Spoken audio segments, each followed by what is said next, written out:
Por cuestiones de tiempo vamos a comenzar. En esta ocasión, nuevamente bienvenidos. Vamos a revisar lo que es el sílabus de Neumología 3 y los temas o los contenidos que se han realizado para ustedes, como ya lo pueden ver en el contexto de la página. En primera instancia es la bioingeniería aplicada a ventilación mecánica. Algunos temas en profundidad de lo que ustedes ya técnicamente ya saben. Lo vamos a profundizar en este contexto y evidentemente revisar conceptos y términos que son fundamentales para el contexto del intensivista. El segundo módulo que ustedes van a revisar hace referencia a las patologías de contexto intersticial. Es decir, vamos a revisar la fundamentación del manejo de estas patologías y evidentemente algunos tratamientos relacionados con el contexto crítico.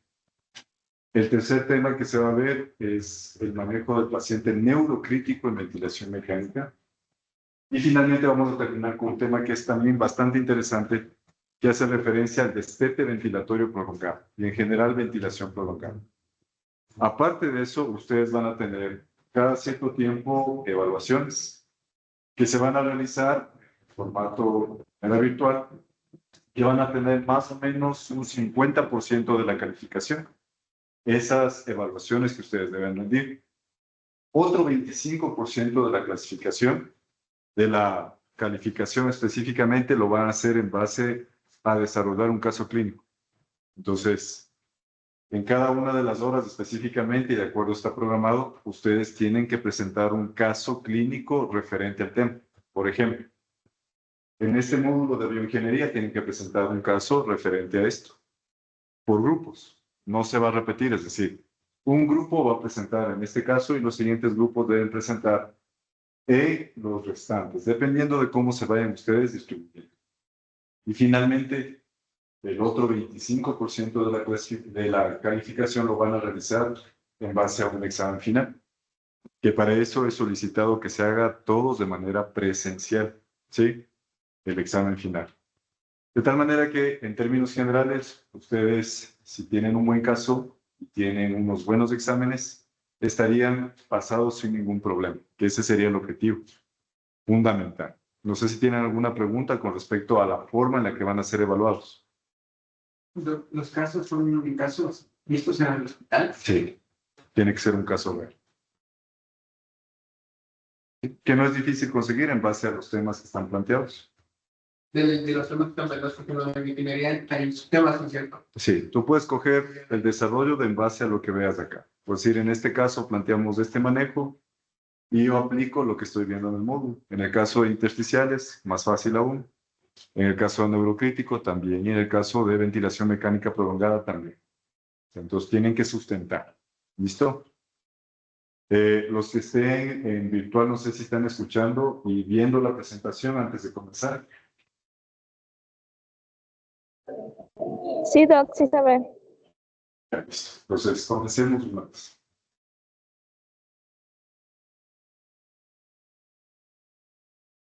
A ver, entonces, vamos a revisar el primer tema. Es la dinámica de fluidos y la ecuación de movimiento. Como les había mencionado previamente, ustedes ya lo vienen viendo los años anteriores.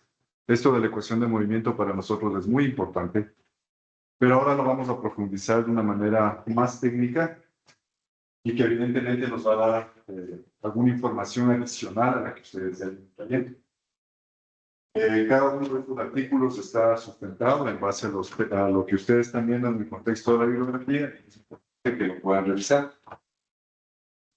En primera instancia, y cuando ustedes ya saben, cuando hablamos de la ecuación de movimiento, fundamentalmente estamos hablando de cómo, en este caso, el ventilador mecánico va a generar una fuerza o presión específica para que el aire pueda ingresar hacia la parte pulmonar.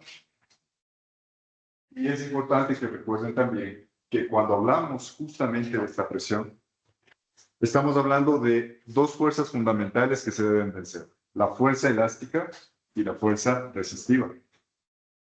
Cada uno de estos componentes ejerce una proporcionalidad. Sin embargo, y de acuerdo a variaciones que se pueden dar, esto puede afectar no solo la generación de fuerza que necesita el ventilador para ingresar el aire, sino que también puede generar presión inducida por el ventilador. Fundamentalmente, cuando nosotros hablamos de esta fuerza que está relacionada con la ecuación de movimiento, debemos entender y conocer nuevamente lo que es la generación de la presión transpulmonar, evidentemente del estrés y también del estrés, y sobre todo de la relación que se genera entre el estrés y el estrés. Ustedes pueden ver aquí, en el contexto de la diapositiva, que tenemos fundamentalmente dos fuerzas motoras que explican cómo va a ingresar el aire a nivel de la parte respiratoria. En primera instancia, la presión en la vía aérea, que es representada por la fuerza mecánica del ventilador. Pero también hay que tomar en consideración que no todos los pacientes se encuentran inactivos respiratoriamente hablando, que no todos los pacientes se encuentran relajados, sino que también pueden ejercer una presión muscular. Y esta presión muscular, dependiendo de la condición y dependiendo sobre todo del acoplamiento que el paciente se encuentre, puede ser mayor o menor y evidentemente va a cambiar la relación de presión transpulmonar. Aparte de esto, si bien es cierto, nosotros tenemos aquí un componente elástico y un componente resistivo, cuando esta misma ecuación se lo aplica al contexto del poder mecánico, se crea otra fuerza, que es la fuerza de carácter inercial. Es decir, un componente elástico, un componente resistivo, un componente inercial. De tal manera que cuando ajustamos los parámetros del ventilador, fundamentalmente estamos revisando estas fuerzas y cómo van a interactuar para que el aire pueda ingresar a nivel de la parte pulmonar. Si lo despejamos en base a una ecuación,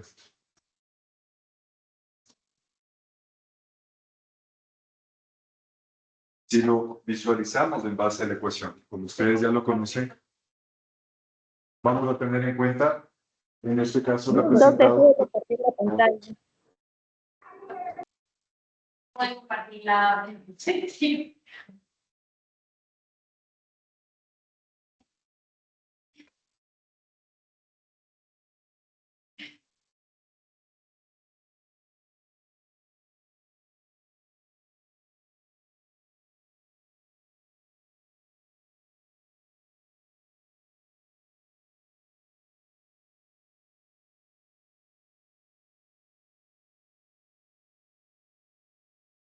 Ahí imagino Ahí que ya. están. Entonces, igual, tenemos representado de una manera un poco más esquemática en base a una ecuación, lo que hace referencia a la presión del ventilador en primera instancia, ¿no es cierto? Que es la fuerza motora programable, lo que nosotros colocamos.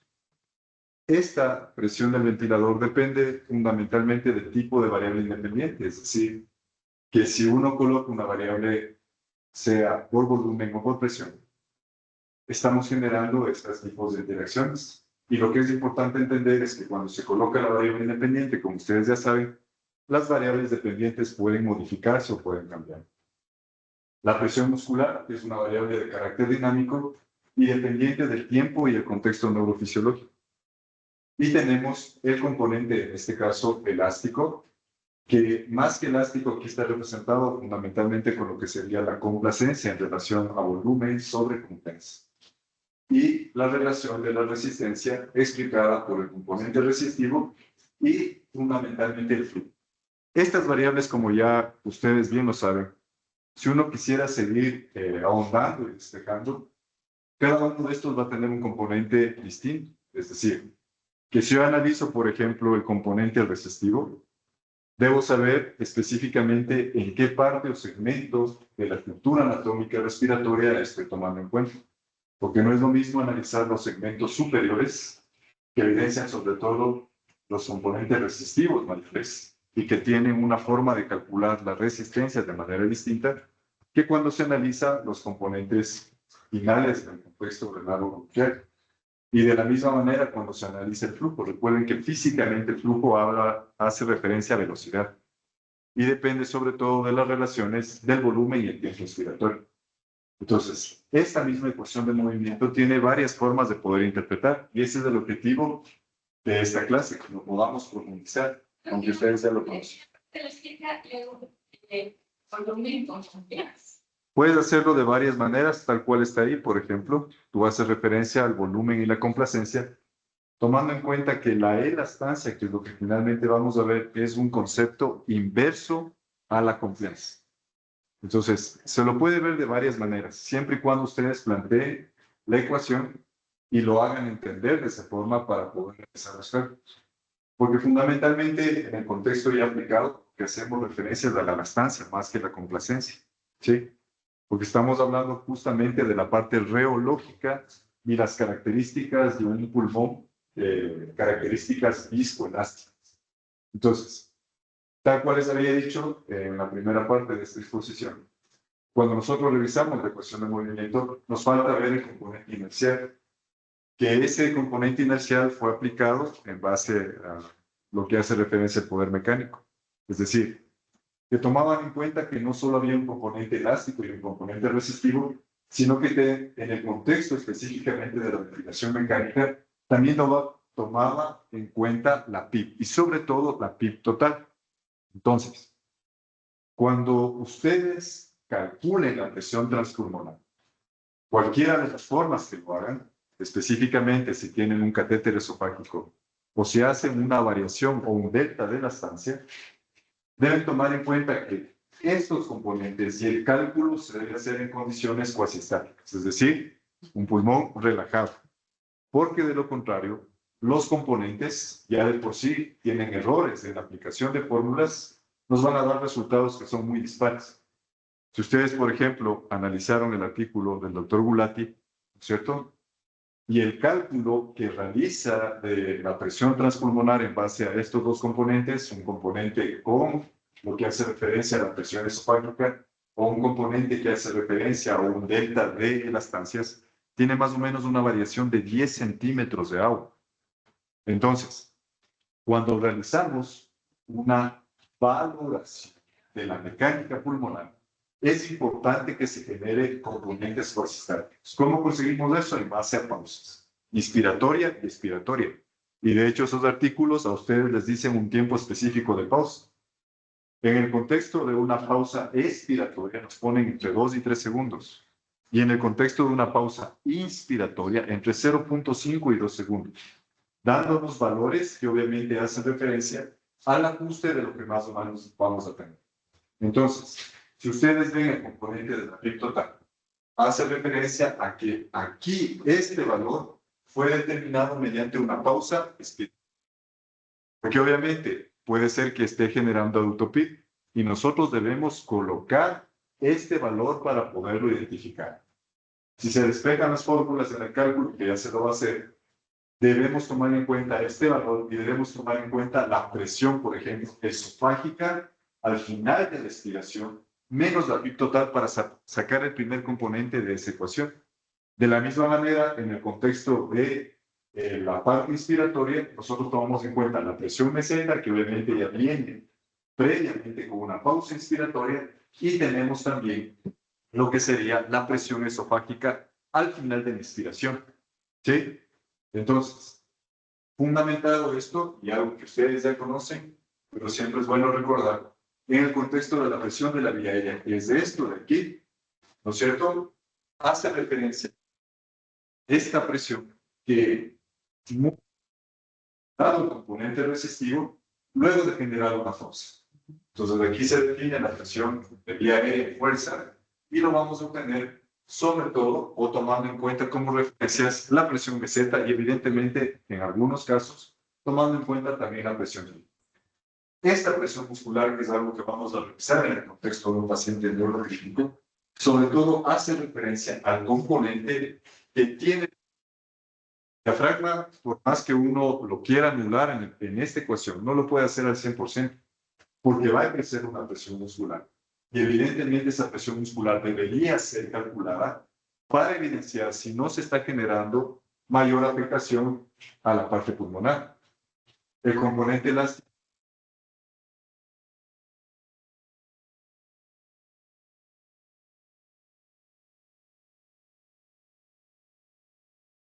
Si nosotros tomamos en cuenta de manera física tanto el componente complaciente como el componente elástico, ustedes tomen en cuenta que la complacencia o la distensibilidad es una relación física de variación de presión o volumen. Variación de volumen y variación de presión. Si tomamos en cuenta, en cambio, el componente elástico, van a tener invertido. Variación de presión sobre variación de volumen. Este componente complaciente es muy importante porque explica de manera fisiológica el fundamento del cual permite movilizar el volumen corriente. Si esto lo adaptamos a valores de presión transpulmonar, cada centímetro de agua de variación de la presión transpulmonar moviliza aproximadamente ¿cuántos ml? Fisiológicamente hablando. Y tienen el gráfico clásico de Guyton, una variación de una presión transmural, o o transpulmonar, que es presión alveolar menos presión pleural. ¿Cuánto? 200 ml. Esta es la relación fisiológica.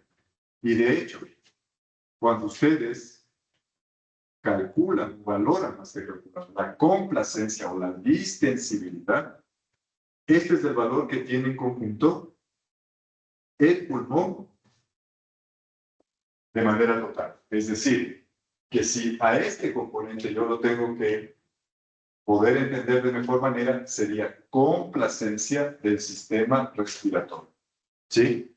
O en sus siglas, tal cual ustedes lo están viendo ahí. Sin embargo, hay que entender que el pulmón, o en este caso, toda la parte respiratoria, va a tener dos subcomponentes, que sería la complacencia del pulmón y la complacencia de la caja torácica. ¿Ya? Estos dos componentes pueden afectar, y es algo que ya les he venido diciendo los años anteriores. Puede ser que cuando uno calcula o determina la complacencia o distensibilidad de un paciente, se encuentra afectada, pero esa afectación no tenga que ver con el pulmón y tenga que ver con la caja torácica. ¿Cómo podemos entender eso? Es difícil, porque algo que nos dice la mecánica pulmonar y lo que van a revisar de manera reiterativa en la información bibliográfica que les di, es que la mecánica pulmonar en el contexto de un paciente crítico es impredecible por las características de ese paciente. Sin embargo, en términos generales, para poder aproximar, uno podría decir que el componente del 100%, que es esto de aquí, el componente de complacencia pulmonar sería un 50% y el componente de la caja torácica un 50%, fisiológicamente hablando. Sin embargo, estos datos ya poderlos extrapolar a una manera clínica y sobre todo en el contexto de ventilación mecánica es más difícil. Entonces, para poder calcular estos determinantes necesito algunas otras ayudas y poder valorarlo de esa manera. Entonces, cuando hablamos de la complacencia única del pulmón, fisiológicamente hablando, ustedes tienen un valor de aproximadamente 110 de ml. Esto es lo que nos dice por centímetro de agua. De tal manera que partiendo de este valor, ustedes saben que las complacencias bajas obviamente están inferiores a estos valores, 25, 50 ml por centímetro de agua. Entonces nos orienta de esa manera a poderlo calcular.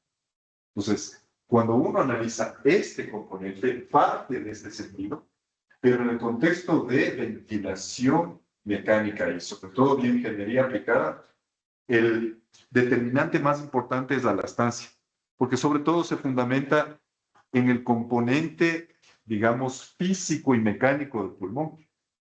Cuando analicemos mecanotransducción, ustedes van a ver que el pulmón en términos generales está compuesto de fibras de colágeno, cada uno va a ejecutar una función, fibras de elastina, ¿no es cierto? Y la matriz de glucosaminoglicanos, que componen un pulmón de características viscoelásticas, ¿sí? Y analizado en el contexto de esto, que es el pulmón de Young, el modelo de Young, y más profundamente analizado la microestructura del pulmón, se lo hace como el componente de Rank, que eso ya lo vamos a revisar. Entonces, partiendo de este sentido, y nuevamente recordando algo que ya lo saben y parece que se olvidan, vamos a entender nuevamente estos componentes. El componente resistivo, evidentemente, ¿qué puede afectar el componente resistivo? Todo lo que genere afección, sobre todo en las características de ingreso del aire por sus determinantes de flujo. Es decir, si uno tiene que calcular, partimos en primera instancia de la ley de Ohm, flujo, recuerden, es igual a variación de presión 1 menos presión 2, dividido para las resistencias. De tal manera que si ustedes despejan de manera algebraica esto, pueden obtener la resistencia. Y eso es lo que normalmente hacemos. Podemos calcular las resistencias, pero ojo, hay que tomar en cuenta que cuando calculamos las resistencias, se debe tomar en cuenta si es un cálculo en el componente inspiratorio y en el componente expiratorio. No todas las máquinas, no todos los ventiladores nos dan los dos componentes. Hay algunas que solo nos sueltan resistencia expiratoria. Otros, en cambio, que nos sueltan resistencia inspiratoria. ¿De qué depende? fundamentalmente de la programación o de la configuración de ese ventilador. Sin embargo, ustedes están en toda la facultad de poder calcular. No necesariamente debe estar en el monitoreo, en la interfaz del monitoreo, sino que, por ejemplo, si se les pide calcular resistencias respiratorias, van a coger el pico flujo expiratorio, haciendo una pausa en el ventilador y revisando los componentes específicos que necesitan analizar. ¿Ya? En el contexto de la PIB total creo que está claro. No depende solo de la configuración externa, es decir, no solo depende de la PIB que nosotros estamos dejando, sino que en el contexto de un paciente que está complicado, podría también estar generando autopip. ¿Y de qué depende? De la programación o la configuración que nosotros mismos estemos dejando en ese ventilador. Entonces, es meritorio que se analice la PIB total en base a una pausa expiratoria, para que los cálculos puedan ser lo más cercanos a la realidad. Y como ya les digo, y en base a lo que ustedes ya vienen leyendo, las variaciones o las índices de correlación la mayor parte de las veces no son adecuados. Es decir, que si bien es cierto son índices de carácter orientativo, finalmente distan mucho de la realidad fisiológica y distan mucho de la realidad también anatómica. Entonces, si analizamos esta ecuación de movimiento en el contexto de un paciente que se encuentra básicamente relajado, vamos a anular el componente de la presión muscular. Y aquí nosotros es muy fácil poder analizar si hay un problema elástico o un problema resistivo. ¿Cómo lo podemos identificar esto? Como en primera instancia vamos a tener, dependiendo de la variable independiente que hayamos programado, si tomamos en cuenta estos referentes, recuerden, presión del ventilador va a ser igual a volumen, complacencia, acá sería ¿qué? Resistencia por flujo, y esto más pi. Esta es la ecuación que se va a repetir la mayor parte del tiempo. Entonces, si analizamos este esquema que tenemos acá, hay que entender cuáles de las dos variables independientes estamos programando. Si es una variable independiente, en este caso volumen, una variable independiente presión. Quiere decir que cuando yo coloco como una variable independiente presión, que es lo que generalmente hacemos, o digamos la gran proporción de pacientes se ventila con independiente presión, las variables dependientes van a ser, en este caso, el volumen y evidentemente el flujo, que es lo que nosotros no podemos controlar. Y es por eso que en estos pacientes, cuando se coloca una variable de control presión, en términos generales podríamos decir que no genere barotrauma, aunque ya lo saben, que el barotrauma y el volutrauma no es que son conceptos aislados, van de la misma mano, pero nos permiten un poco orientar en esta situación. Es decir, si yo quiero limitar las presiones de la vía aérea, voy a tomar en cuenta un componente que limite las variables dependientes. Y en el caso de colocar una variable independiente como volumen, la variable dependiente que debo tomar en consideración es justamente la presión. Entonces, en este contexto, lo que ustedes están viendo acá, si yo tengo un problema elástico, ¿cierto? Ustedes van a ver aquí que se identifica por una caída de la distensibilidad.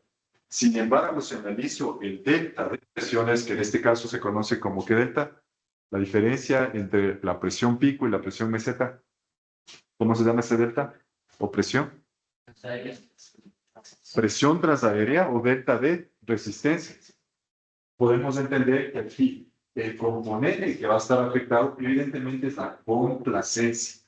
Entonces dice, indexar el volumen dida del peso idealmente de manera estricta, evaluarse el incremento de PIC, mejorando las relaciones de complacencia.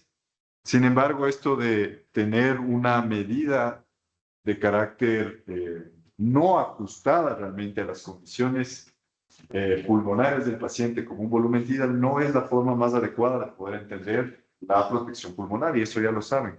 Es decir, no me asegura el hecho de que yo tenga un volumen tidal de 6 ml por kilo que el paciente se encuentre en protectividad, que son conceptos que eso ya lo saben. Y fundamentado en los contextos también de la parte también de referencias bibliográficas. El componente resistivo está claro. Ustedes pueden ver aquí que hay un componente de aplicación resistivo porque vamos a tener una alteración en el drive de resistencia de una presión transaérea. El Paciente con broncoespasmo, aquí vamos a tener que el flujo es la única variable manipulable para poder cambiar la presión sin alterar el volumen. Entonces, podríamos modificar las relaciones de acuerdo a lo que tengamos en este contexto. Recuerden que aquí está aplicado a un paciente que no tiene presión muscular. ¿Qué pasa, en cambio, en un paciente que está activo, en modos asistidos? Entonces, la forma del monitoreo de las curvas que nosotros vamos a analizar nos orientan mucho.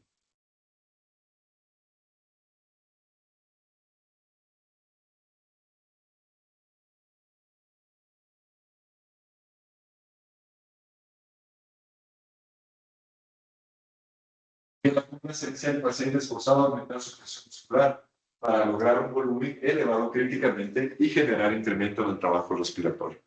Entonces, en estos pacientes que ya tienen actividad de carácter espontáneo, es más difícil poder, sobre todo, calcular estas variables y sobre todo también en el contexto de que pueden generar mayor presión. Es decir, que si nosotros no determinamos de una manera bastante gráfica y el monitoreo se nos escapa, este paciente podría estar todo el tiempo generando lesión inducida por la ventilación. Entonces, ¿qué componentes lo podemos evaluar? Ustedes pueden analizar trabajo del respirador, pueden analizar trabajo del respirador dividido para la parte ventilatoria y también dividido para la parte autónoma del paciente. Tal cual está ahí el BUP, que básicamente ustedes pueden analizar. Pero algo que también es importante, y lo vamos a ver en el contexto neurocrítico, es poder tener una determinación más objetiva de la presión muscular que está generando ese paciente. Es decir, yo debo saber cuál es la presión muscular o el valor más o menos de la presión muscular para poder garantizar una ventilación de carácter eficiente sobre todo. Algo que es interesante en este gráfico es que nos dice que la ecuación se mueve de manera bidireccional, porque existe una relación inversamente proporcional entre el soporte fijo de la máquina y el esfuerzo dinámico del paciente. Quiere decir que un paciente que, por ejemplo, esté generando una sincronía por flujo, una de las formas de poder determinar el volumen o la presión necesaria para ese paciente justamente es titulando la presión muscular y el trabajo respiratorio que está generando. A veces pensamos que cuando está un paciente en espontáneo y comienza a hacer taquimia y tiene volúmenes altos, pensamos que el objetivo o la acción ideal es bajar la presión soporte. Y no es así. El paciente lo que está teniendo es un incremento del trabajo respiratorio y necesita obviamente suplir esa necesidad de flujo, que se puede evidenciar, ustedes ya lo saben, en el monitoreo gráfico del ventilador. Entonces, si nosotros vemos desde esta perspectiva, la presión transpulmonar es un determinante, obviamente, de presión inducida por el ventilador, y que muchas de las veces no se puede documentar. Por ejemplo, si vemos esto de aquí, una presión en la vía aérea de 10 centímetros de agua, podemos considerar de manera. ¿Cómo vamos a tener esta presión? Podría ser en base a la presión pico o en base a mismo la presión meseta. Uno podría tener una presión meseta baja y decir, el paciente está protectivo, pero no es así. Es un espejismo realmente de lo que puede estar teniendo el paciente. Para poder entender esto, se encuentran dos conceptos de presión transpulmonar. En este paciente, por ejemplo, si ustedes analizan la presión transpulmonar, es igual a la presión proximal menos la presión pleural. Miren, 10 de presión, que es lo que teníamos aquí, y 15 de presión pleural. ¿Cuánto tenemos aquí? 25 centímetros de agua. Es decir, que el valor que nos estaba dando en primera instancia realmente no estaba acorde o correlacionada con la característica del pulmón de ese paciente. Entonces, el objetivo de poder tratar de identificar la presión transpulmonar es justamente poder asumir el concepto de estrés. Es decir, cada vez que analizo la presión transpulmonar, voy a fundamentar el concepto de estrés y obviamente la deformación que se produce en base a esa fuerza por una superficie específica es lo que se conoce como el estrés. Algo que es importante aquí, y esto también ya lo saben, es que no solo importa estos dos determinantes, ¿sí? El estrés y el estrés, sino que importa la relación que tengan entre el estrés y el estrés. En mecánica pulmonar aplicada, esto tiene una constante. Se llama constante, ¿no es cierto?, de elastancia que hace referencia a un valor entre el estrés y el estrés. En pocas palabras, esta constante es una variable que se modifica de manera igualitaria. Es decir, cada vez que sube el estrés, va a subir el strain de manera uniforme. Y esto es importante poderlo calcular, obviamente de manera aplicada, para que nos oriente a poder evaluar cuál es este valor. Sin embargo, como ya les digo varias veces, y ustedes lo van a revisar, estos valores de aquí son aproximados, ¿sí? Y algo que es importante y se les debe quedar en la cabeza que en el contexto de un paciente crítico, tal cual les mencioné, es impredecible. Es decir, que si bien es cierto, nosotros podemos tener una idea de cómo se encuentra esta relación, las características mismas de la mecánica pulmonar son muy distintas y nos hacen muy difícil poderlos evaluar. Más allá del ejercicio, es importante que ustedes lo puedan realizar. Entonces aquí tenemos el iceberg, el representado a la diapositiva anterior. El engaño, podemos tener una monitorización y una presión en la vía aérea de 10 centímetros, pero realmente no nos está indicando cómo se encuentra la realidad de la presión transpulmonar. Generadores o potenciadores de estrés, los stress racers, que ustedes lo saben también, y que genera un incremento en esa capacidad de deformación, y que está aplicada también al ejemplo del pulmón viscoelástico. Es decir, ustedes toman en cuenta aquí la relación, esto es, ¿no es cierto?, relaciones de strain y relaciones de estrés. Y aquí tenemos los dos componentes fundamentales del pulmón viscoelástico, que justamente es un componente elástico en este punto, ¿ya? Y en esta parte de acá es un componente plástico, de plasticidad que hace referencia.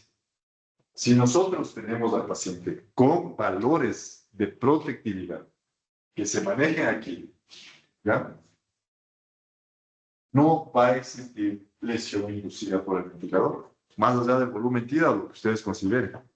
Sin embargo, cuando se supera este punto de quiebre y pasamos al componente de plasticidad, esto ya genera lesión inducida por el ventilador. Si ustedes recuerdan, en el contexto del doctor Chumelo nos da un valor específico, ¿no es cierto? ¿Cuánto nos dice el valor específico que puede ser protectivo antes de que se supere el componente de plasticidad? ¿Quién se acuerda?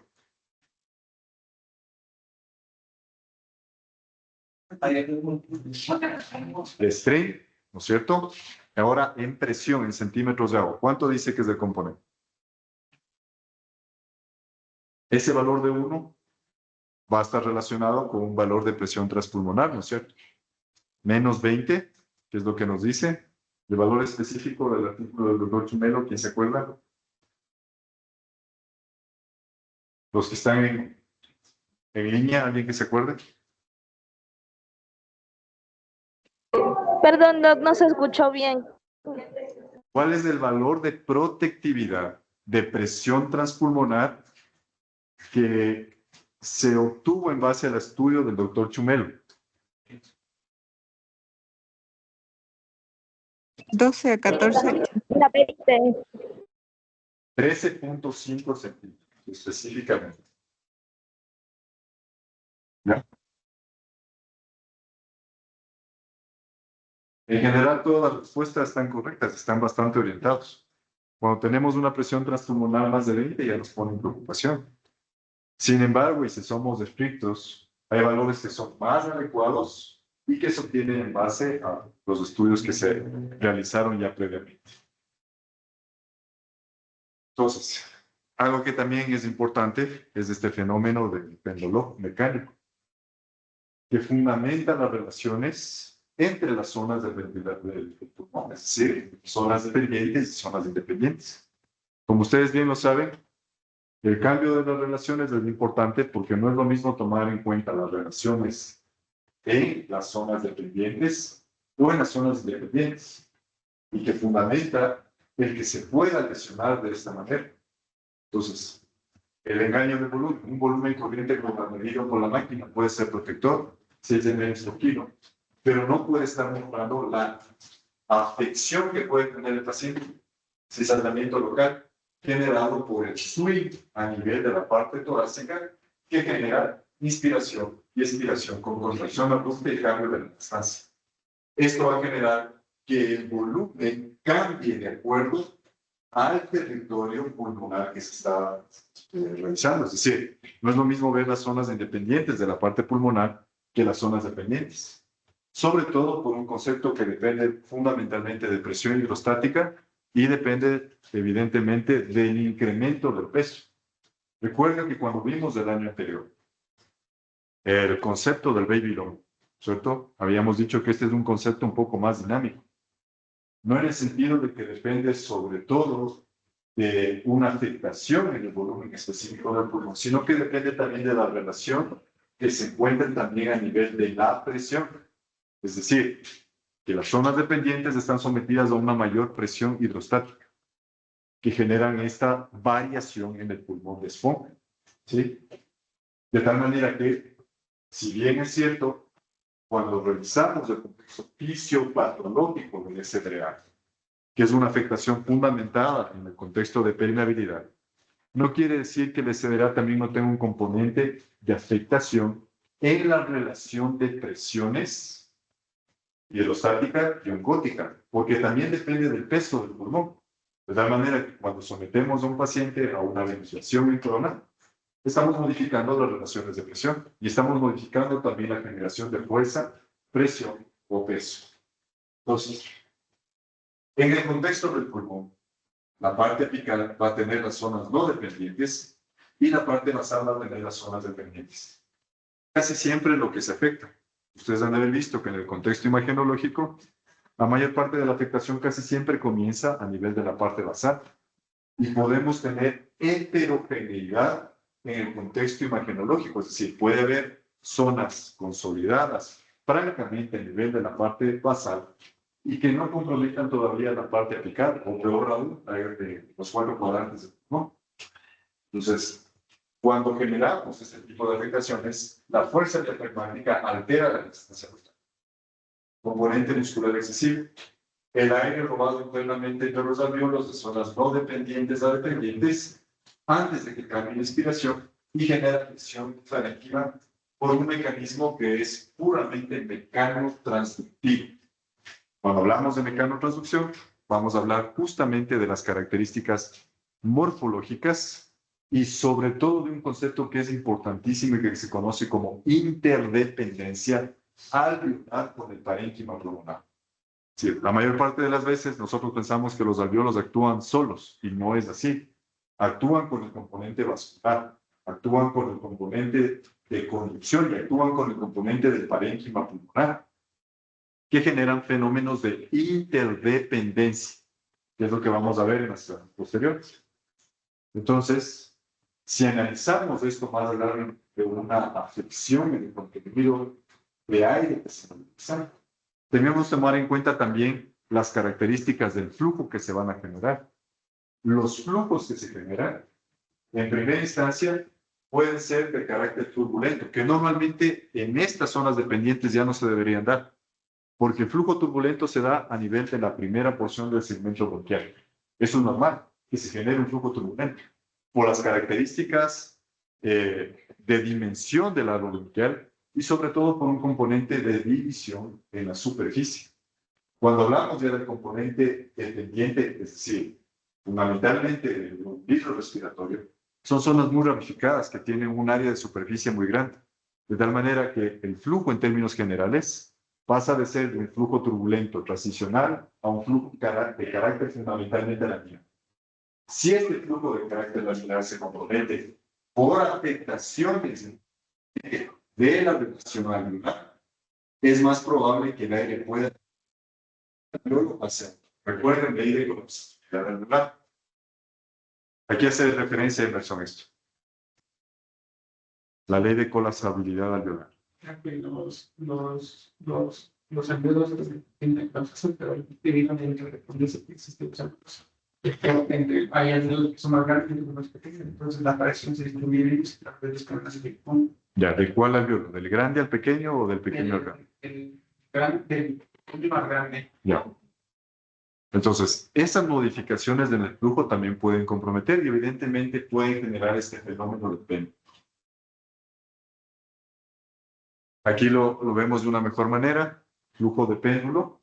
Miren como ustedes ven que se dirige fundamentalmente en las unidades celulares en las zonas dependientes. Pueden ver que la presión celular local en estas zonas dependientes es más negativa, genera mayor distensibilidad. Que en el contexto de las zonas no dependientes, vamos a tener una presión global menos negativa, que afecta menos las características de este pulmón. Entonces, todo depende de estas relaciones de presión y todo depende también de las relaciones de... Entonces, este artículo también es importante. Recuerden que Chadbourne hace referencia sobre todo al contexto de nomenclatura. Él diseñó este algoritmo a pie de cama para poder, en base a la ecuación del movimiento, poder evidenciar cómo se encuentran las alteraciones. Es decir, un hallazgo clínico con esa imagen que ustedes ven ahí, incremento de la presión pico con una presión de Z constante, implica que el componente fundamentalmente afectado podría ser resistivo. La acción guiada nos dice que reducir el flujo respiratorio aspira a generación de broncodilatadores, específicamente determinar qué estamos. Si tenemos un aumento paralelo de la presión pico y la presión meseta, el que está afectado es el componente elástico. Reducir el volumen tidal, optimizar la PIB para mejorar la consistencia. Si vemos una deformación cóncava en la curva de presión-tiempo, vamos a ver que probablemente lo que está afectando es el componente de actividad del paciente. Muscular, las sincronías de flujo, el paciente demanda más gas de propulsión, en primera instancia aumentar el flujo o cambiar a modos libres de flujo que permitan una variable independiente distinta, sí, probablemente presión. Entonces, el flujo es importante porque obviamente de esta manera nosotros podemos calcular los determinantes de resistencia. En este caso, en un modelo laminar o tradicional, no debemos hacer mayores variaciones en el cálculo. Es decir, que ustedes van a tomar en cuenta que en este caso tenemos el componente resistivo y el componente de flujo sin mayor variación. Pero si el flujo cambia y se hace un flujo de carácter turbulento, ustedes tienen que hacer referencias partidas de flujo y flujo 2, porque la presión resistiva ya no depende del contexto lineal de velocidad, sino del cuadrado del flujo subestimado en el contexto de un paciente con taquimia. Entonces, el componente inercial, sobre todo, hace referencia a este tipo de características del flujo. Insignificante en modos normales, pero cuando se utiliza un tipo de ventilación de alta frecuencia, que en el contexto del adulto ya no se lo da, probablemente en pediátricos algún tenga alguna validez, se debe tomar en cuenta también estas características de cálculo o de interpretación sobre todo. Entonces, profundizando la presión transpulmonar. ¿Cómo calcular la presión de distensión real? Con o sin catéter esofágico, aunque en un artículo nos dice que hay tres formas de poder calcular, ¿no es cierto? La una es con catéter esofágico, la segunda es por un drive, una variación de las estancias, y la tercera es por, ¿qué nos dice? Tres formas de poder interpretar o calcular. La tercera,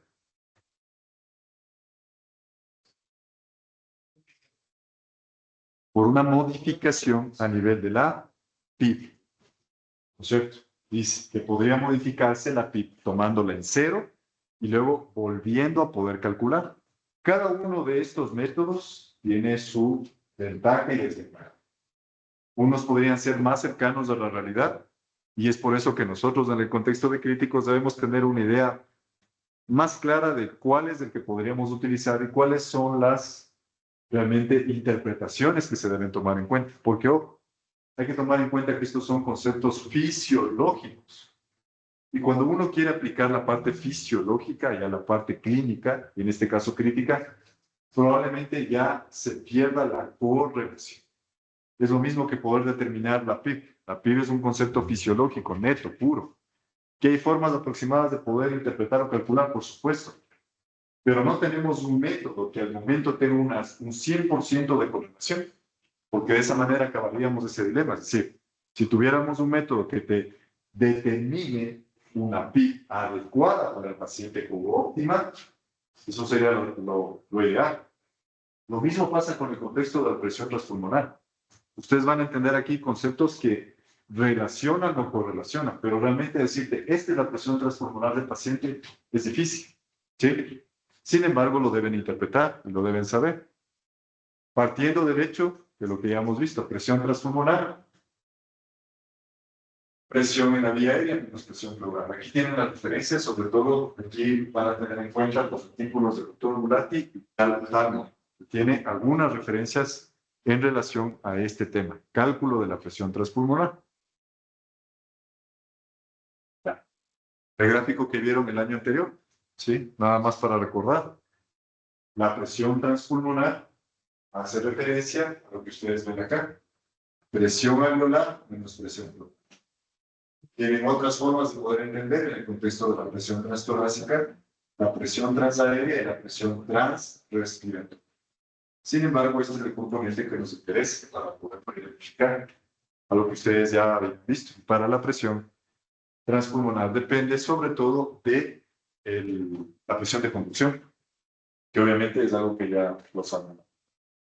Entonces, si vemos en el contexto fisiológico en primera instancia, miren, ese es el ejemplo del cálculo de la presión transpulmonar cuando flujo de aire ausente, presión atmosférica igual a la presión alveolar, es decir, es un componente que no está ni en inspiración ni en expiración.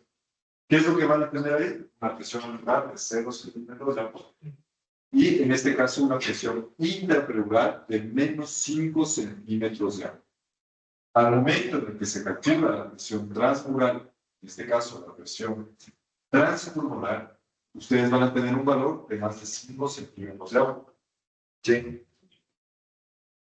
Cuando vemos en el contexto de un paciente, más bien en el contexto de la inspiración, ustedes pueden ver que cambian las relaciones, sobre todo de presión, y que se negativiza tanto la presión alveolar como la presión intrapleural.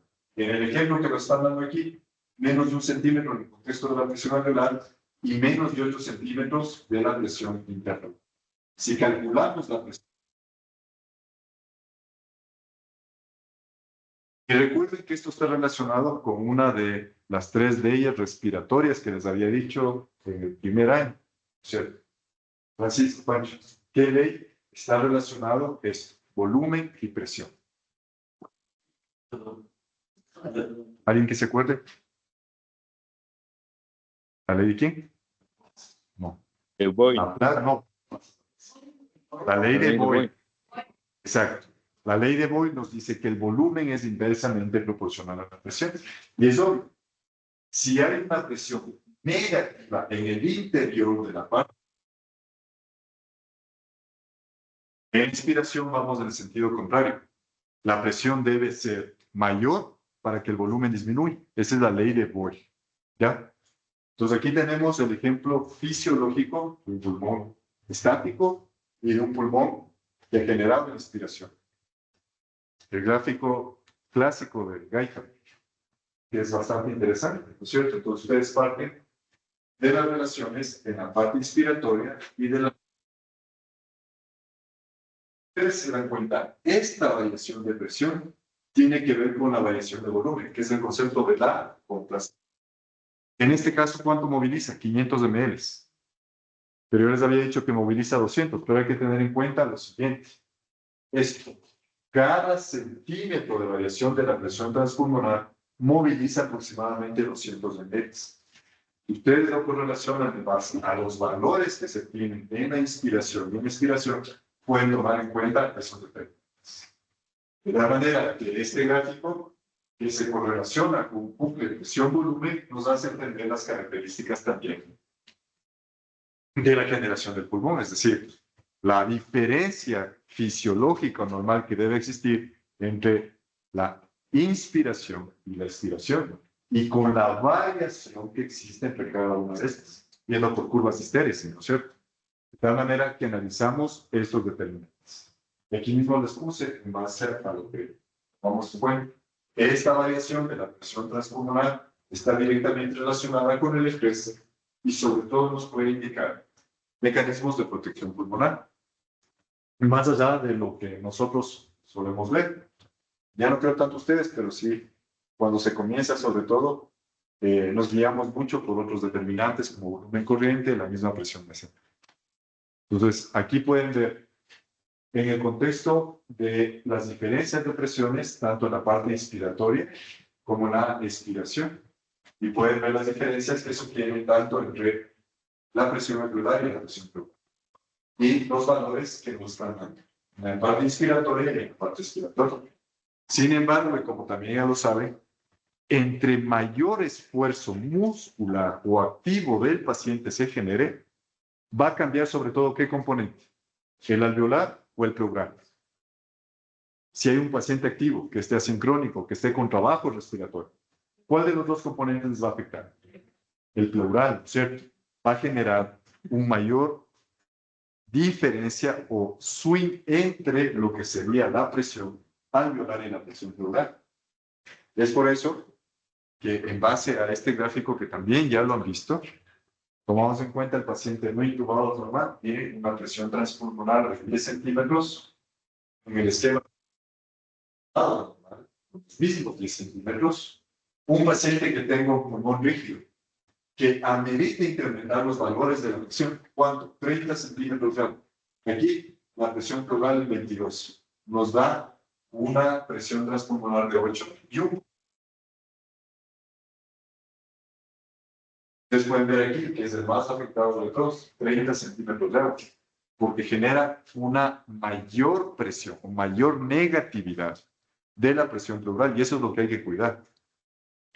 En ocasiones, cuando nosotros ventilamos a los pacientes, es importante poder determinar qué paciente finalmente podría entrar a la parte de intubación si tuviera un soporte no invasivo, ¿cierto? Porque entre más mecánica respiratoria afectada se encuentre, directamente nos puede estar indicando que la presión transpulmonar va a incrementar. Entonces, la presión en la vía aérea no es una presión del pulmón, ¿a qué hace referencia a esto? Y cuando nosotros calculamos en primera instancia esto de aquí, es importante anular el componente resistivo. ¿Cómo? Base a pausas. El gradiente transpulmonar, que se calcule en base a pausas, nos puede orientar a justamente estos determinantes o cálculos que se tienen en estas variaciones de presión. Entonces, aquí tenemos la ecuación en base a la presión transpulmonar.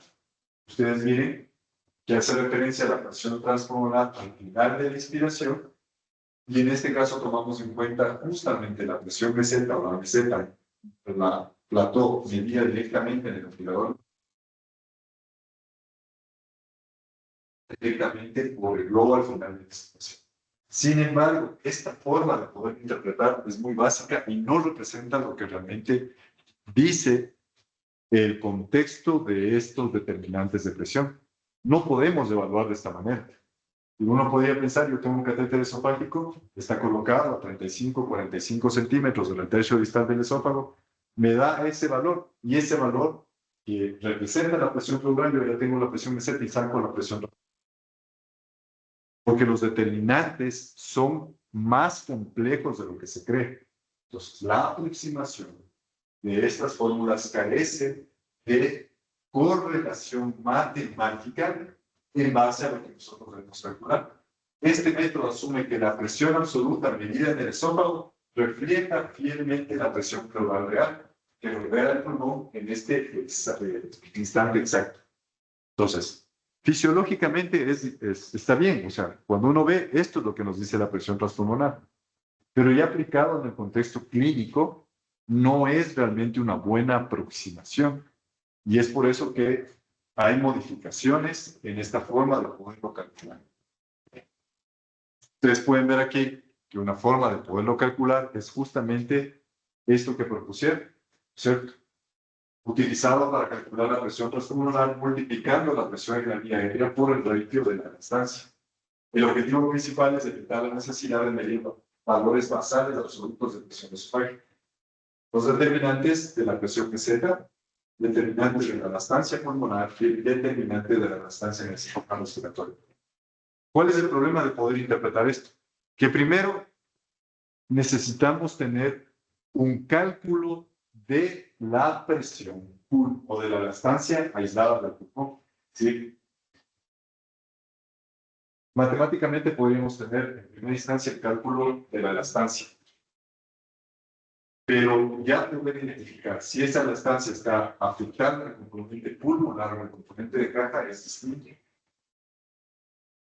Lo otro es que el multiplicador en este caso calcula la fracción de la presión en la vía aérea distendiendo el pulmón frente a la pared torácica. Entonces, esta es una aproximación más adecuada, sí, pero carece sobre todo de las características fisiopatológicas en el contexto pulmonar.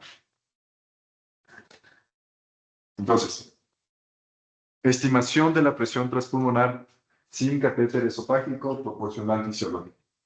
Tomando en cuenta el supuesto de que tengamos una elastancia repartida 50-50, que es un supuesto, lo que ya afecta a la relación de objetividad de esta carga. Volumen tira, 350 ml, una presión meseta de 20 centímetros y una PIB total de 5 centímetros de agua. Las referencias que tenemos acá.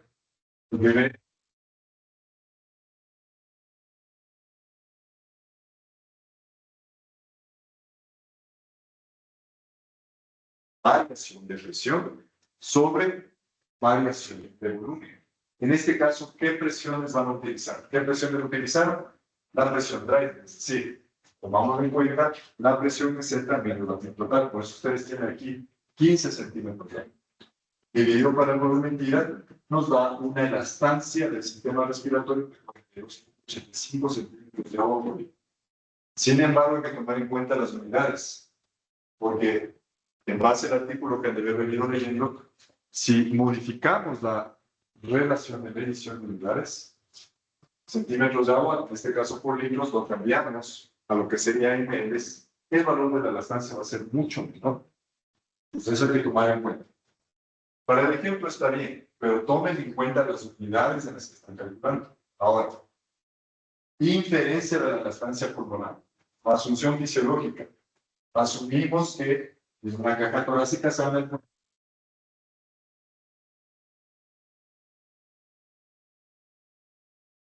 En base a esa fracción. Es decir, 42.85 o 0.5, y esto nos da el valor de la elastancia pulmonar asumida, 21.40. Luego de esto, tomamos en cuenta la relación de la variación transpulmonar en base al volumen y en base a lo que hemos ya calculado. Y en este caso nos reporta una presión transpulmonar de 7.5 centímetros de agua. Y es algo orientativo, sí, pero carece realmente de una correlación buena, porque estamos asumiendo que el pulmón es normal. ¿Qué pasa en el contexto de un pulmón rígido? Ya no lo podemos asumir de esa manera. Entonces hay que identificar los componentes en base a cálculos. Obviamente, esta es una forma aproximada de poder calcular. Sin embargo, como les digo, necesitamos algunas otras cosas que poder hacer. Si tenemos la fórmula más adecuada, es esto que analizaron justamente en los artículos y que se basan fundamentalmente en las referencias del doctor Chumelo, en la misma fórmula de Gulati y en la fórmula de Tan, que dijeron lo siguiente: no solo basta con identificar la presión meseta, no solo basta con tomar en cuenta la presión total, y tampoco solo basta tener la relación de la elastancia del pulmón y del sistema respiratorio, sino que falta una constante perdida, que es esto de aquí. Esta constante perdida hace referencia a el punto en el que se pausa en la parte expiratoria la presión transpulmonar. De tal manera que para poder calcular de una manera más adecuada, uno debería hacer una delta de presión transpulmonar calculada en la parte inspiratoria y un delta de presión transpulmonar calculado por parte inspiratoria y expiratoria. Cuando el doctor Mulati hizo básicamente estas referencias, como les digo, notó aproximadamente 10 centímetros de agua de diferencia entre una u otra forma de poder calcular. De manera que esta constante perdida es imprescindible para poder determinar de una manera más adecuada. Sin embargo, igual, necesitamos poder tener en cuenta la forma en la que se va a calcular la elastancia. Porque uno podría asumir, es decir, si yo tengo una complacencia de tanto, ustedes van a ver que es el universo de la complacencia. Vamos a poner un ejemplo. Distensibilidad o complacencia, 25 ml por centímetro de agua. ¿Cuánto sería la elastancia de esta complacencia? Calcula.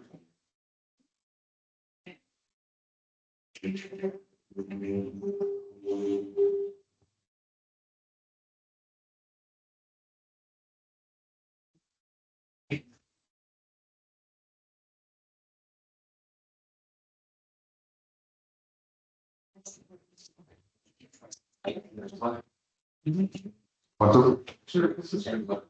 0.04. ¿Qué te parece ese valor de elastancia? 4 sería que centímetros de agua por ml, ¿no es cierto? Exacto. ¿Qué te parece ese valor? ¿Qué dice? Ese valor de elastancia, ¿qué les parece? ¿Aumentado? ¿Cuánto? Si te dan ese valor de elastancia, ¿qué dices? ¿Se ve? Elastancia, sobre elastancia. ¿Qué te parece ese valor? Para. ¿Es eso?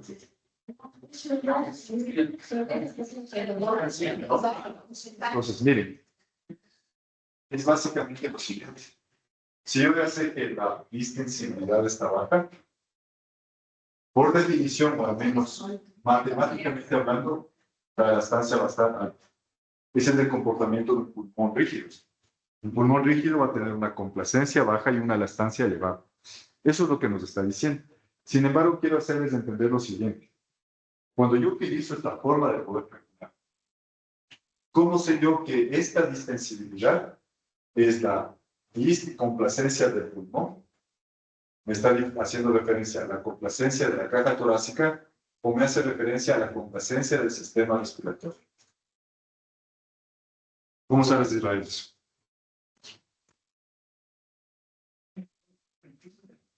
Si yo solo pongo así, mira, como ve, yo no te dije, ¿no es cierto?, nunca cuál es la complacencia. Entonces, eso es importante tomar en cuenta porque hace referencia al componente estático y al componente dinámico. Y para esto, ustedes necesitan determinación. ¿De quién? De la presión pleural. Con un catéter esofágico. Ese es el problema. Porque cuando nosotros calculamos la complacencia, la mayor parte de las veces tenemos lo estática o dinámica, ¿no es cierto? Pero no nos está diciendo realmente qué es lo que está afectado. Si en el ventilador tuviéramos con un catéter esofágico que te dice, a ver, esta es la complacencia del sistema respiratorio, tengo tanto de complacencia del pulmón y tengo tanto de la complacencia de la caja. Eso es distinto. ¿Ya? Por eso quiero hacerles que ver, sobre todo, entiendan estos determinantes. Y cuando analizo la elastancia, también es un referente de esto. O sea, ¿qué elastancia estamos viendo? ¿Elastancia del sistema respiratorio? ¿Elastancia del pulmón? ¿O elastancia de la caja? Entonces, ese es el meollo del asunto. Cuando calculamos es interesante en el sentido docente para poder entender, saber qué es lo que tiene el ventilador.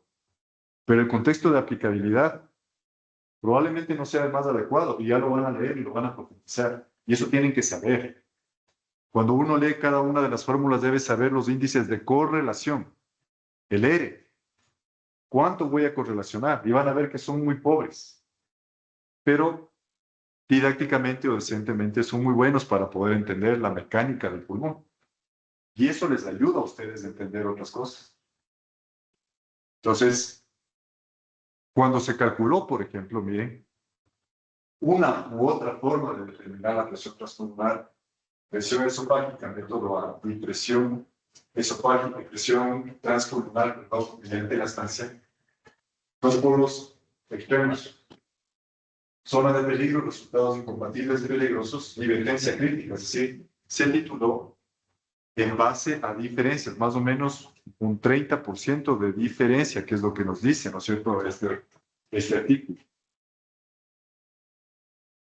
Entonces, nuevamente, la presión transpulmonar, el problema es el nivel ideal de la PIC para prevenir aterectotrauma, sin causar volutrauma, se viene un debate. Sí, uno podría calcular la PIC ideal para ese, no ideal, la PIC óptima para ese paciente en base a un delta de presión transpulmonar al final de la expiración, correcto.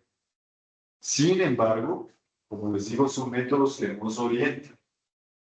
Un nivel adecuado del paciente con una presión transpulmonar baja puede ser insuficiente, el otro con una presión transpulmonar. La barrera, medir la presión transpulmonar directamente es invasivo y difícil, y por ello en el contexto de la parte clínica se han desarrollado estrategias para poder determinar mediante un catéter esofágico o manometría.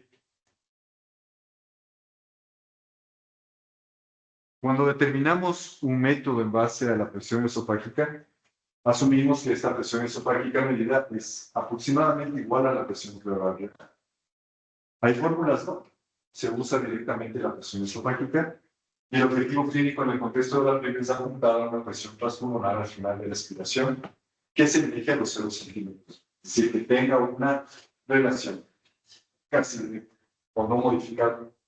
El método basado en la elastancia asume que la pendiente de la curva de la pared torácica es precisa cuando se encuentra la presión proximal cercana a la presión pleural. La fórmula que ustedes utilizan es requiere presión y el delta de elastancia. Objetivo clínico, apuntar a una presión transpulmonar al final de la inspiración de 26 centímetros de agua, que es lo que hace referencia al artículo. Estos datos, estos valores salen de los artículos que tienen ahí. Entonces, el problema es que la realidad geométrica no se acerca. Un cruce no cero, debido a que este método utiliza directamente las coordenadas medidas. El bucle de presión volumen de la pared torácica cruza con el eje de presión en un valor distinto de cero en la capacidad residual funcional.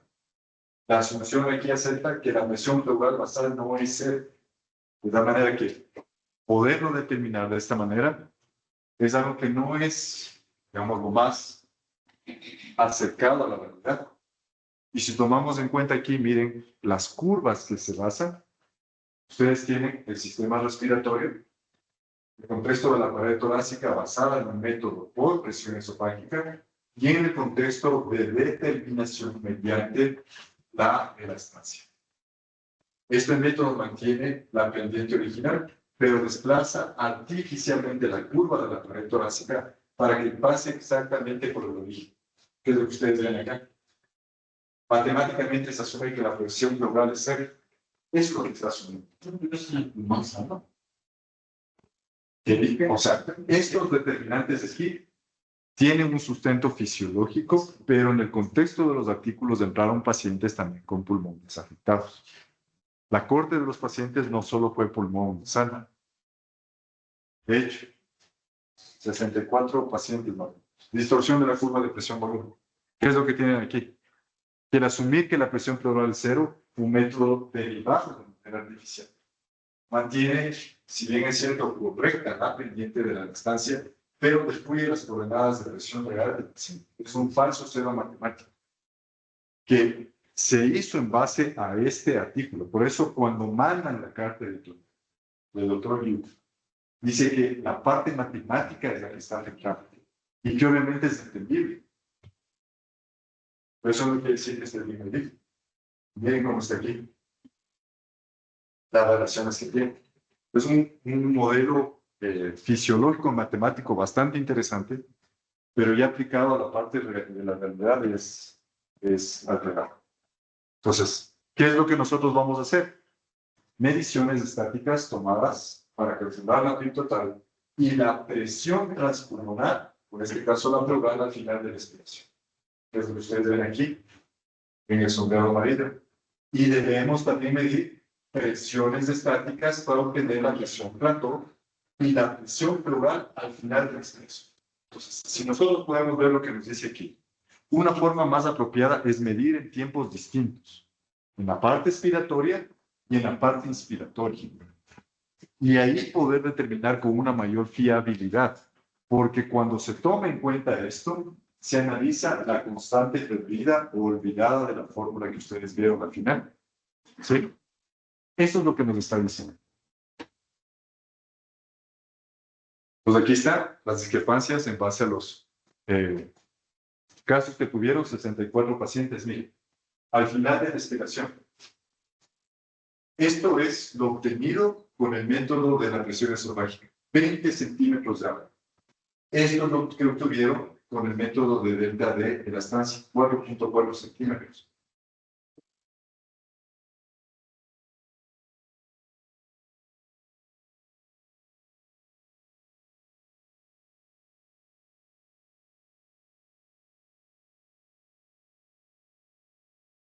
En el gráfico, o sea, entendemos que hay una diferencia muy notable en ambos puntos del ciclo respiratorio. Las medias de las estimaciones poblacionales muestran una diferencia estadística y estadísticamente significativa y clínicamente alarmante. ¿Sí? Y aquí está el conflicto de resultados, ¿cierto? Al probar ambos métodos de optimización de la PIB en 64 pacientes ventilados, se descubrieron que las estimaciones de presión pleural eran discrepantes. ¿Cuánto? Más o menos 10 centímetros de agua. Entonces, resultados que no compatibles. Esto ya se evidenció en esta primera aproximación.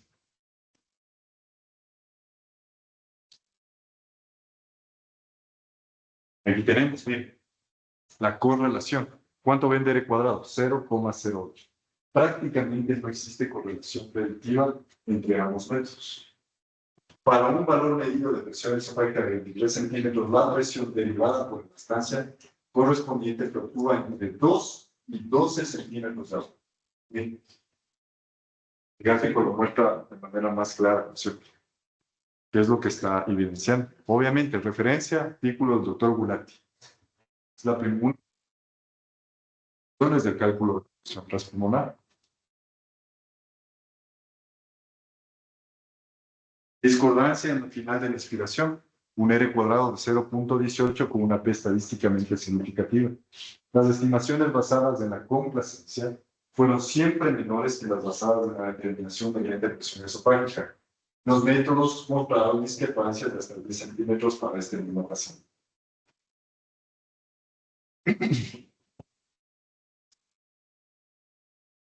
Recomendaciones de PIB óptimo inconexas. Miren, R cuadrado de 0,05. Cuando se configura el ventilador utilizando un método de presión esofágica, en comparación con la estancia, los niveles recomendados de PIB no guardan ninguna relación. Si el titular un valor de PIB en base a presión transpulmonar, que es una forma de poder titular, con esta forma de poder interpretar, con esta fórmula del doctor Gulati, no era adecuado. Recuerden que esta fórmula del doctor Gulati es básicamente presión meseta y la relación de la complacencia del pulmón sobre la complacencia del sistema respiratorio. Aquí, esto de aquí no hace referencia aún a la constante perdida, que es lo que se analiza en las referencias posteriores, que es un poco más exacto para poder calcular o poder determinar. Direcciones opuestas, que es lo que ustedes vieron en el gráfico inicial, dos curvas marcadamente distintas. El 33% de los pacientes exigieron ajustes de dirección. Es decir, a los unos les dieron mayor, los otros menor. Zonas de peligro clínico, los puntos datos dentro de los cuadrantes son verdes, representan pacientes donde un método recomendaba aumentar la PIB y el otro recomendaba disminuir. 33% de los pacientes. Que es lo que se tuvo en base a esta forma de poder calcular o de determinar una PIB óptima. Gráfico que muestra lo mismo que acabamos de analizar, unos con mayor titulación de PIB y otros con menor titulación. ¿Por qué falla el modelo? La falsa linealidad. ¿Recuerdan el cero ajustado de manera matemática? El método basado en la elastancia asume que las curvas de presión y volumen son lineales y que la elastancia es constante. Esto no es así. No puede ser la elastancia constante, al menos en los pacientes afectados. Entonces, al aumentar la PIC, las elastancias de la pared torácica y del sistema respiratorio varían de forma impredecible. Es lo que les había dicho yo también.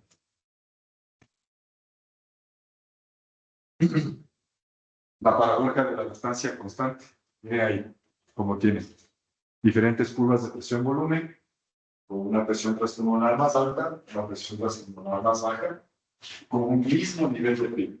¿Sí? Asumen como que tuvieran estas elastancias. Gráficamente, la elastancia de una estructura depende de la pendiente inversa de su curva de presión-volumen. Conocer únicamente la pendiente no permite determinar las coordenadas para la curva. De tal manera que es difícil realmente poder determinar en base a estos métodos.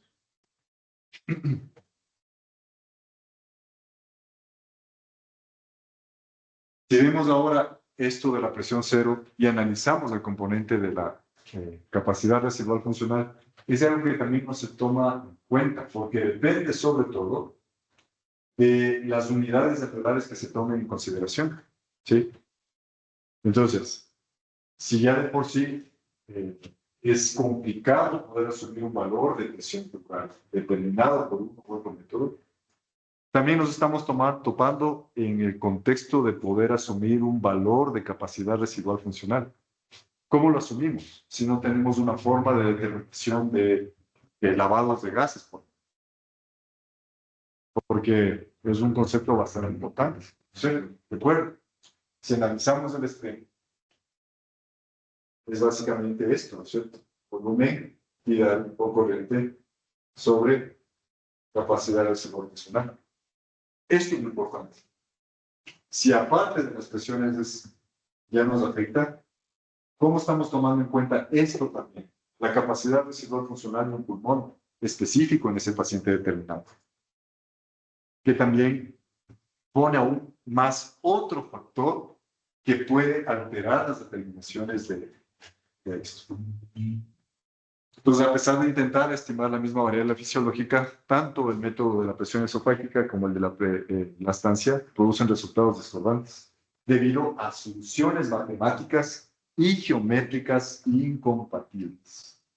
Tratar estas fórmulas intercambiables junto a la cama del paciente conlleva el riesgo inaceptable de sobredistensión o subinsuflación pulmonar en uno de cada 3 pacientes. Capaz que a uno la apuntamos, pero el resto no tenemos una forma realmente adecuada de poderlo calcular o sobre todo sentir.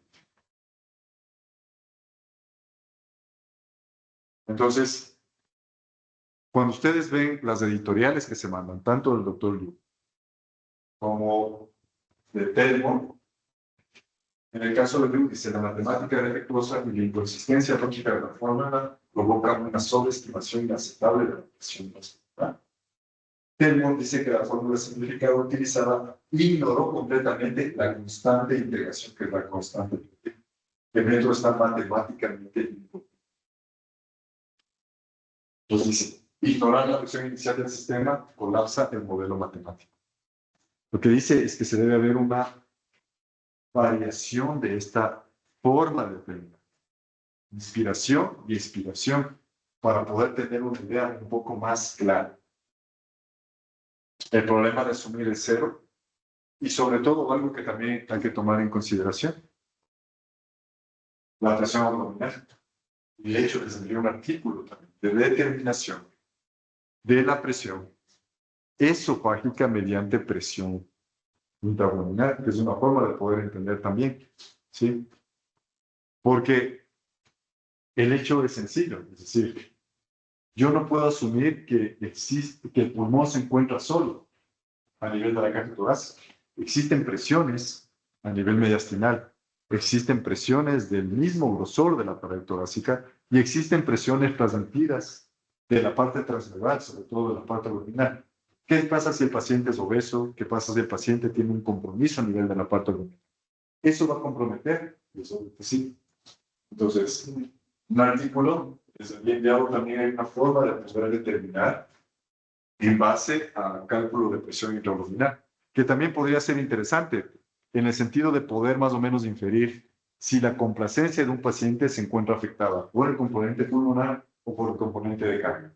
¿Cómo me daría cuenta más o menos? Si yo tengo un paciente con este valor de complacencia, 25 ml por centímetro, y no estoy del todo claro, o al menos en el contexto clínico o de estudios complementarios, pienso que no es el pulmón el afectado en primera instancia, debería medir el valor de presión intraabdominal y de esa manera justificar el por qué la distensibilidad de este paciente se encuentra afectada.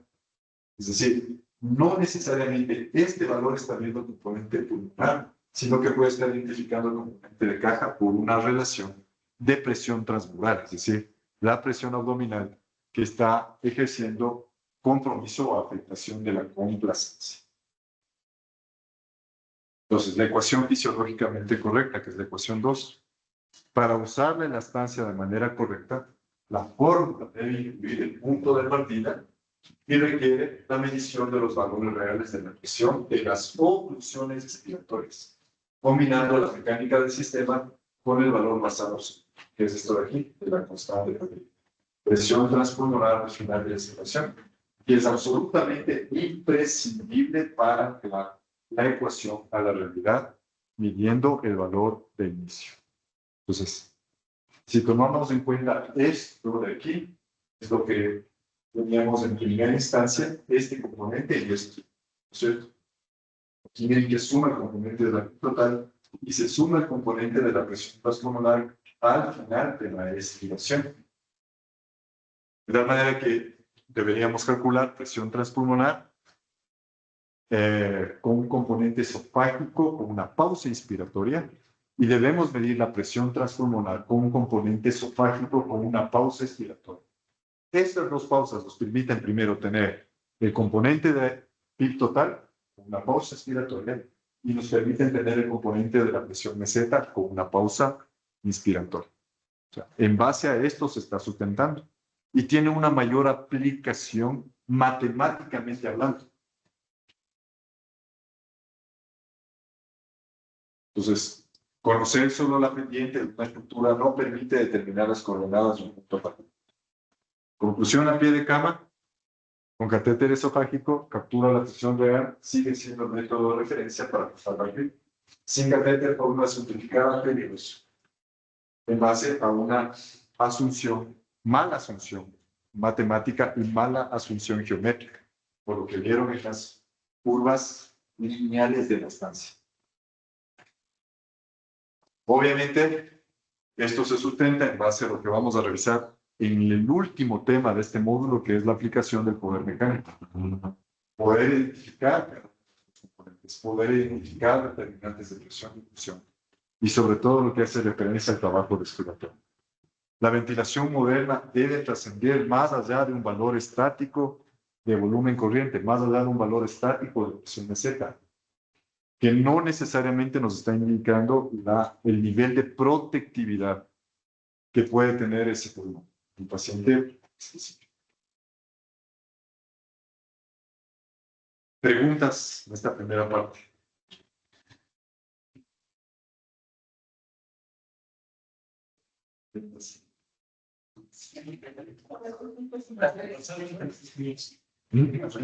Lean los artículos, obviamente, les van a orientar de mejor manera también eso.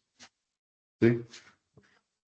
Como les veo un poco ahí medio cansados, yo también tengo turno. Vamos a quedar la segunda parte de esta clase para la clínica. Nos falta hacer cálculos, ¿ya? La segunda parte van a ser cálculos. Sí, nos vemos. Así nos va a entrar mejor.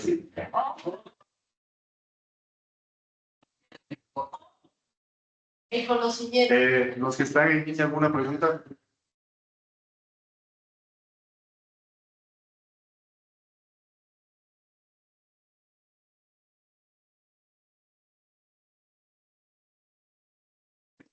Yes,